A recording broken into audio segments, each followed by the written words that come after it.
लोग मुझे कल्प वृक्ष कहते हैं। कल्प वृक्ष का अर्थ होता है बच्चों देवताओं का वृक्ष। वह वृक्ष जो देवताओं की तरफ से हमें मिला हो। कल्प वृक्ष, लोग इसे कल्प वृक्ष भी कहते हैं। यानी कि अर्थात इसका मतलब ये है कि मनोवांछित फल देने वाला वृक्ष।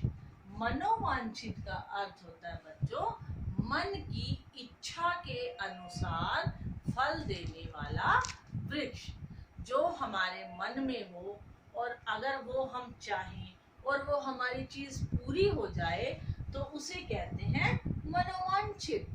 यानी कि मनोवांछित फल देने वाला वृक्ष। मैं सालों साल पकता और फलता हूँ। मेरे पकने के लिए गर्मी जरूरी है। बच्चों आजकल गर्मी का मौसम है ना, तो गर्मी के मौसम में आम आए हुए हैं, आप भी आम खाते होंगे।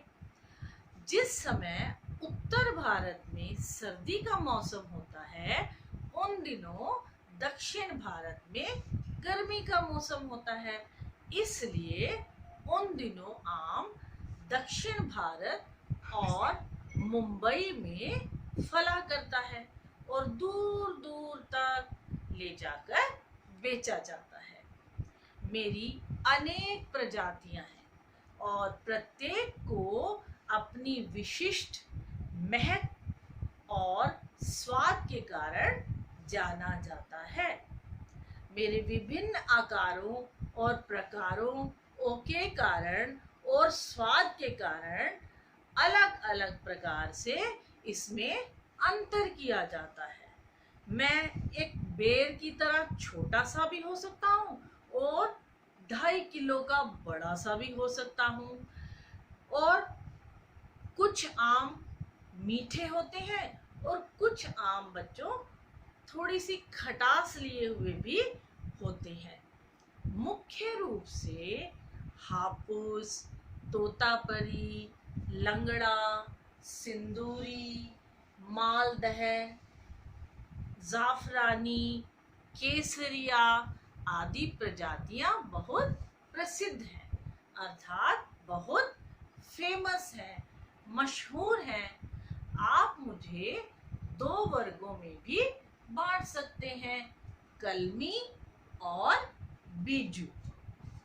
तो प्यारे बच्चों हम आम को कलमी और बीजू 2 प्रजातियों में बांट सकते हैं।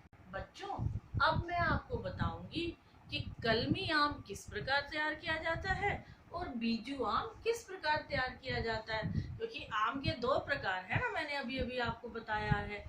कलम लगाकर जो पेड़ तैयार किया जाता है उसे कलमी आम कहते हैं और जिस पेड़ को गुठली बोकर और पेड़ तैयार किया जाता है उसे बीजू आम कहते हैं।